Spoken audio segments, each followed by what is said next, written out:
अस्सलाम वालेकुम students. Vital educators और इसके ज़ेर तमाम इंग्लिश ग्रामर कोर्स और इसके सिलसिले का लेक्चर नंबर है 50।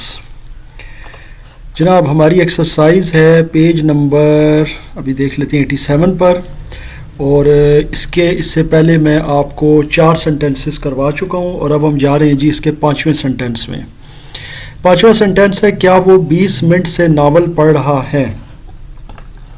क्या वो 20 मिनट से नावल पढ़ रहा है? मैं कंफर्म कर लेता हूँ कि ये जुमला नंबर 5 है। हाँ जी, अच्छा जी। Has he been reading novel for 20 minutes? यूँ लिख दें या इसको बेशक वर्ड्स में लिख दें, साथ आगे question mark. Has he been reading, आपका जो भी सब्जेक्ट होगा ही, शी, इट या आई, वी, दे या कोई नाम, उससे पहले हैज़ या हैव आ जाएगा, उसके अकॉर्डिंगली बाद में बीन आएगा क्वेश्चन मार्क में, और जाहिर है कि बाद में फिर क्वेश्चन मार्क लग जाएगा इसके आखिर में, और अकॉर्डिंगली हम फिर उसको फॉर और सिंस में करेंगे। अगर टाइम डेट स्पेसिफाइड है तो सिंस, अदरवाइज फॉर। अच्छा जी। मजदूर 5 घंटे से कहाँ काम कर रहे हैं? So where have laborers been working for 5 hours? साथ आगे क्वेश्चन मार्क।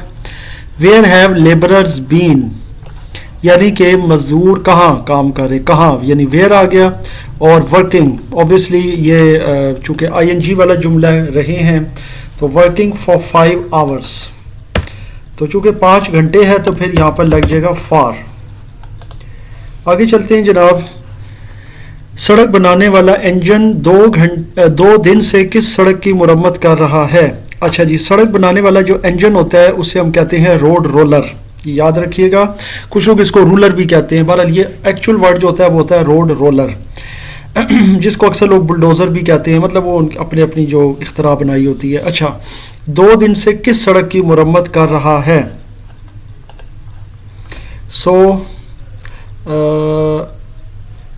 अब यहाँ पर थोड़ा सा एक इशू आएगा कि किस सड़क की मुरम्मत कर रहा है, यानी कि विच रोड हैज़ बीन। अच्छा, अब यहाँ पर अगर बैक साइड पे चले जाते हैं, रोड पहले ले जाते हैं, तो फिर यहाँ पर आपको जो है ना बीइंग लगाना पड़ेगा, बीइंग रिपेयर्ड बाय। तो ये थोड़ा सा है फ़र्क, तो इसके साथ हमें बीइंग लगाना पड़ेगा, क्योंकि कौन सी सड़क है? Which road has been repaired, which road has been repaired by the road roller, which road has been repaired by the road roller 2 दिन से, फॉर 2 डेज। ये आ गया जी क्वेश्चन मार्क। तो रोड हमें पहले लेकर आनी पड़ेगी, हालांकि ये सब्जेक्ट नहीं है, बहुत इंटरेस्टिंग बात है, लेकिन हमें रोड पहले लेकर आनी पड़ेगी अंग्रेजी की तरतीब के लिहाज से कि which road has been repaired by the road roller. तो आगे चलते हैं जनाब। क्या मौसीकार मंगल से गीत गा रहे हैं? मौसीकार की इंग्लिश आपकी हो सकती है म्यूजिशियंस। क्या मौसीकार मंगल से गीत गा रहे हैं? तो हैव म्यूजिशियन बीन, गीत गा रहे हैं तो सिंगिंग सॉन्ग्स, सिंस मंगल है तो ट्यूसडे हो जाएगा। सिंपल हो गया जी जुमला। सेंटेंस नंबर 9 की तरफ चलते हैं। माली कब से नए दरख्त लगा रहा है? व्हेन गार्डनर, अब इससे पहले आ जाएगा has, when has gardener been. अब लगा रहा है तो ज़ाहिर प्लांटिंग का लफ्ज़ होगा, क्योंकि पौधा लगाना या दरख्त लगाना, जैसे हम शजरकारी का लफ्ज़ भी इस्तेमाल करते हैं दरख्त लगाने के लिए, तो उसकी अंग्रेज़ी होती है प्लांटिंग, प्लांट करना। So where has gardener been planting. आगे देखते हैं क्या है। कब से नए दरख्त लगा रहा है, ठीक है। न्यू ट्रीज, ये हो गया जी आपका क्वेश्चन मार्क जुमला। When has gardener been planting new trees. चलते हैं जी अपने सेंटेंस नंबर 10 की तरफ। अच्छा जी, 10वां जुमला है, दुकानदार 3 दिन से दुकानें क्यों सजा रहे हैं? दुकानदार 3 दिन से दुकानें क्यों सजा रहे हैं?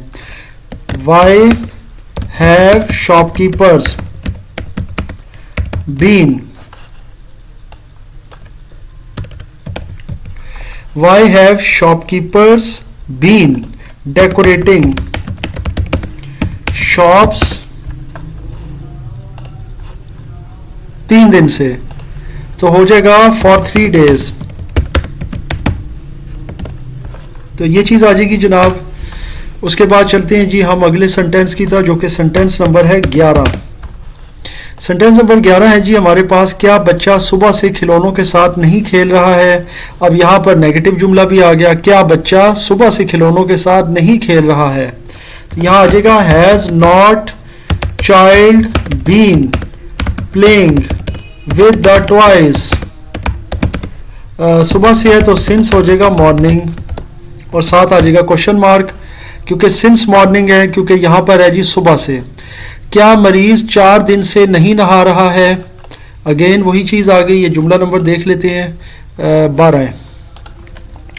सो 12 नंबर पर आ गया, has not patient been taking bath.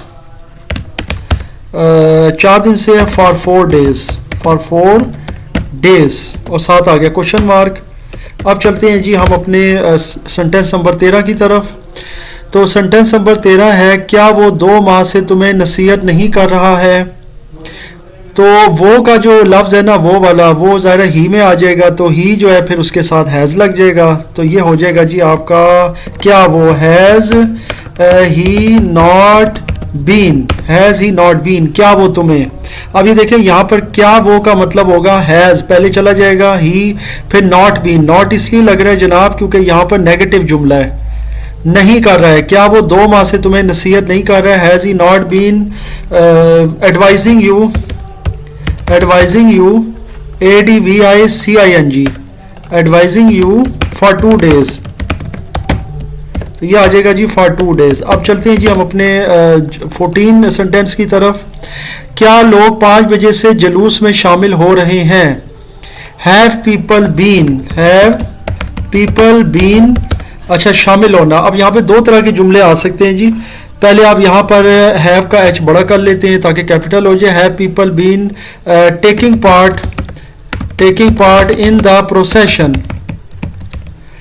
Have people been taking part in the procession. पहले मैं देख लूँ नेगेटिव है यानी बिल्कुल ठीक है, नेगेटिव नहीं है। क्या लोग 5 बजे से जुलूस में शामिल हो रहे हैं?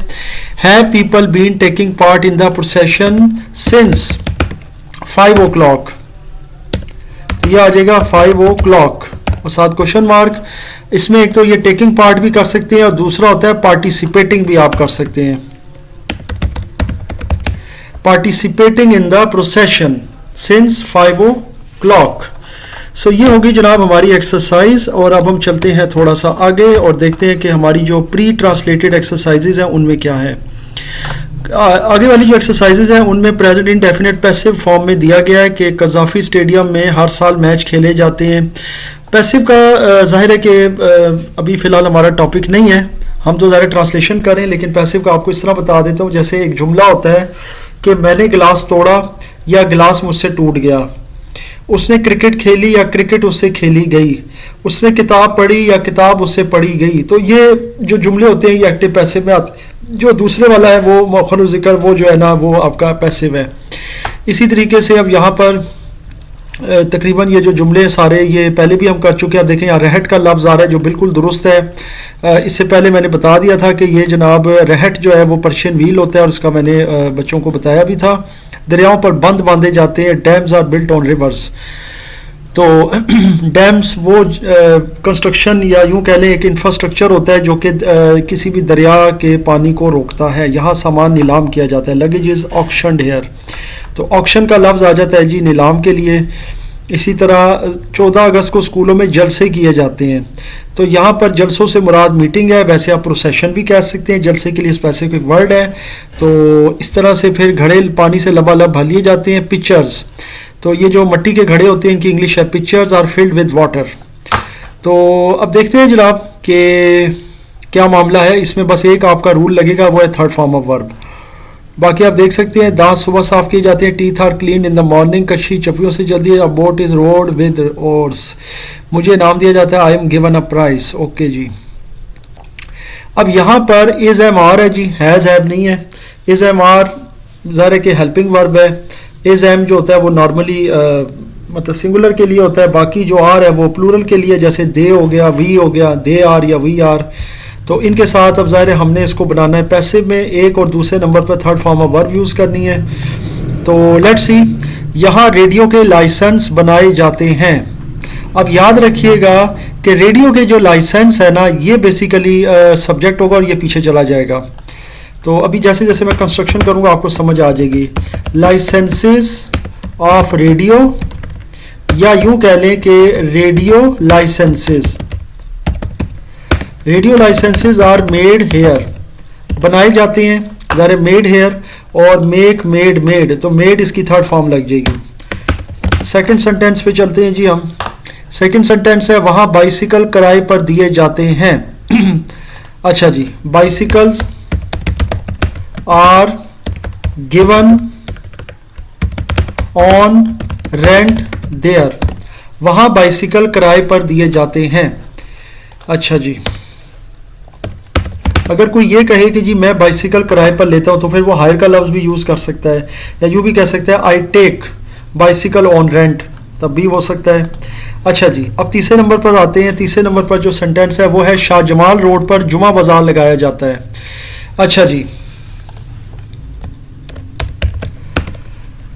जुमा Bazaar is held on Shahjahan road. Sentence number 4 की तरफ आते हैं जी। सेंटेंस नंबर 4 में है, चौबुर्जी सड़क आसानी से पार की जा सकती है। ये लफ्ज़ है जी चौबुर्जी। अच्छा, चौबुर्जी का मतलब भी कुछ बच्चों को शायद ना आता हो, तो वो भी मैं बता देता हूँ उनको जनाब। ये लाहौर में एक इमारत है जिसके 4 पिलर्स हैं, वो बुर्ज भी कहते हैं। तो आसपास से यानी 4 बुर्जों की वजह से, यानी 4 बुर्जों वाली इमारत है, तो उसको चौबुर्जी कहा जाता है। तो चौबुर्जी सड़क आसानी से पार की जा सकती है। Chauburji road can be easily crossed. अब चलते हैं जी 5वें सेंटेंस में। 5वां सेंटेंस हमारा है, इस दफ्तर से सड़कों की तामीर का ठेका दिया जाता है। सो हम यहां पर करेंगे road construction, road construction contracts. Contract कहते हैं ठेके को, कंस्ट्रक्शन कहते हैं तामीर करने को। रोड कंस्ट्रक्शन का मतलब है सड़कों की तामीर, तो सड़कों की तामीर का ठेका इसकी इंग्लिश होगी road construction contracts are given from here. सड़कों की तामीर का ठेका इधर से दिया जाता है या यहां से दिया जाता है, इस दफ्तर से, सॉरी। तो यहां पर होगा from this office, from this office. चलते जी नेक्स्ट सेंटेंस की तरफ। तार घर से तार भेजे जाते हैं। अच्छा जी, तार घर से तार भेजे जाते हैं। सेंटेंस नंबर देख लेते हैं कौन सा है, 6। अच्छा जी, telegrams are sent from telegraph office. So ये जुमला आपका हो गया कि जो आपके टेलीग्राम्स होते हैं वो टेलीग्राफ ऑफिस से भेजे जाते हैं। तार पुराना एक समझ लें कि ऑब्सलीट अब ये लफ्ज़ भी हो गया है और टेक्नोलॉजी भी हो गई है। ये ख़त की ही एक किस्म होती थी, हम पैगाम की। अब तो आपको पता है कि व्हाट्सएप है और बहुत सारे सोशल ऐप्स हैं, सोशल मीडिया ऐप, जिनके ज़रिए हम मैसेजेस जो है भेज देते हैं। और ये टेलीग्राम्स उस वक्त होते थे, आज से बहुत पहले जब ये चीज़ें नहीं थी। तो टेलीग्राम इस तरह के मैसेजेस को या पैगामात को कहते थे, और जिस जगह से वो भेजे जाते थे उसे हम कहते थे टेलीग्राफ ऑफिस, जैसे पोस्ट ऑफिस होता है। अच्छा जी, अब आते हैं जी 7वें नंबर पर। 7वें नंबर पर आते हैं जी और देखते हैं क्या है। यहाँ बने बनाए लिबास फरोख्त होते हैं। बहुत आसान है, ready made dresses are sold here. यहाँ पर बने बनाए लिबास फरोख्त होते हैं, readymade dresses are sold here. 8वें नंबर पर आते हैं। इस कारखाने में प्लास्टिक के खिलौने बनाए जाते हैं। Plastic toys are made here. अब 9th जुमले की तरफ आते हैं जी। जुमला जो 9वां है वो है जूते शीशे की अलमारियों में रखे जाते हैं। Shoes are kept in the glass cupboards, in the glass cupboards. Sentence number 10 की तरफ चलते हैं जनाब। सेंटेंस नंबर 10 है फल सर्द खाने में रखे जाते हैं।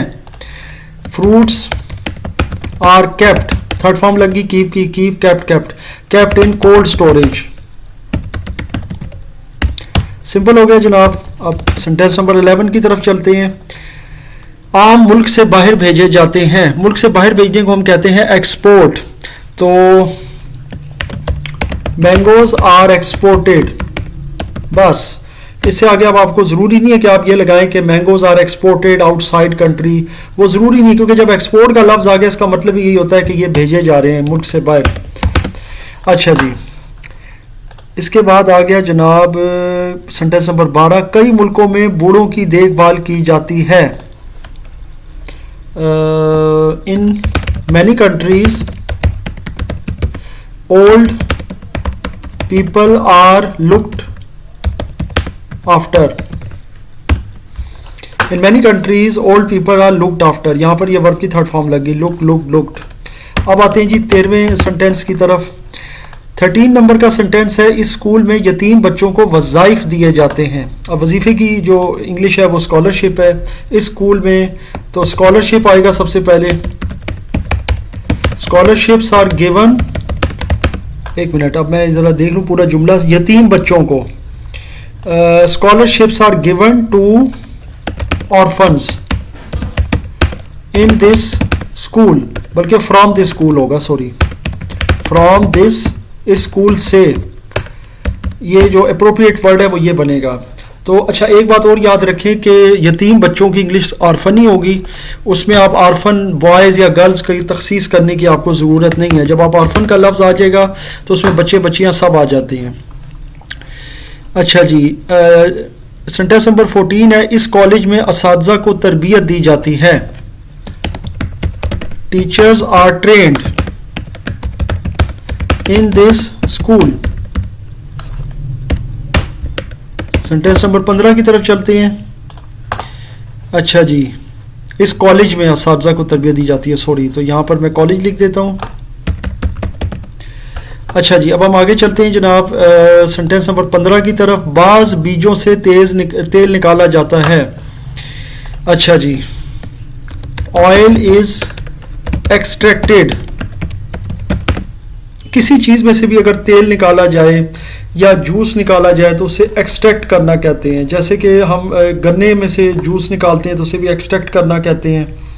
इस तरह और बहुत सारे हैं जिस मतलब है कि किसी चीज़ को प्रेस करके अगर उसमें से कोई चीज़ निकालनी हो तो उसको हम एक्सट्रैक्ट करना कहते हैं। So oil is extracted from some seeds, बाज बीजों से, यानी कि बाज का मतलब ये यहाँ पर कि कुछ, यानी कि कुछ बीज ऐसे होते हैं, यानी हर बीज से तेल नहीं निकाला जाता, मतलब कुछ बीजों से तेल निकाला जाता है। तो ये हो गया जनाब सेंटेंस हमारा कंप्लीट और एक्सरसाइज भी कंप्लीट हो गई है। लेट्स सी के कौन से पेज पर थी। ये है जी हमारा पेज नंबर 8। तो इंशाल्लाह अगले लेक्चर में हम फिर नेगेटिव और इंटेरोगेटिव सेंटेंस पर काम करेंगे। ये भी ज़ाहिर है कि प्रेजेंट टेंस से रिलेटेड है, और इससे पहले मैं अपने लेक्चर्स में आपको नेगेटिव और इंटेरोगेटिव सेंटेंसेस बनाने बता चुका हूँ। लेकिन ये लेक्चर नो डाउट आपके लिए बहुत ख़ास होने वाला है, क्योंकि बहुत सारे स्कूल्स और कॉलेज में रिसेंटली अभी ये इस तरह के जो कॉन्सेप्ट्स हैं और असाइनमेंट्स हैं वो दी जा रही हैं, तो ये भी आपके इंशाल्लाह ताला काम आएगा। बाकी मैं अगेन यही चीज़ कहता हूँ कि अपनी वोकेबलरी को ज़्यादा से ज़्यादा इम्प्रूव करें, और ज़्यादा से ज़्यादा वर्ड्स जो होते हैं ना वो अपनी वोकेबलरी में शामिल करें। उससे आपकी ना सिर्फ ट्रांसलेशन बहुत बेहतर हो जाएगी, बल्कि वैसे भी आपकी इंग्लिश और उसके जो सेंटेंस कंस्ट्रक्शन है और किसी भी किस्म का इंग्लिश के अंदर आपने कोई लिटरल काम करना हो तो आपके लिए ईजी हो जाएगा।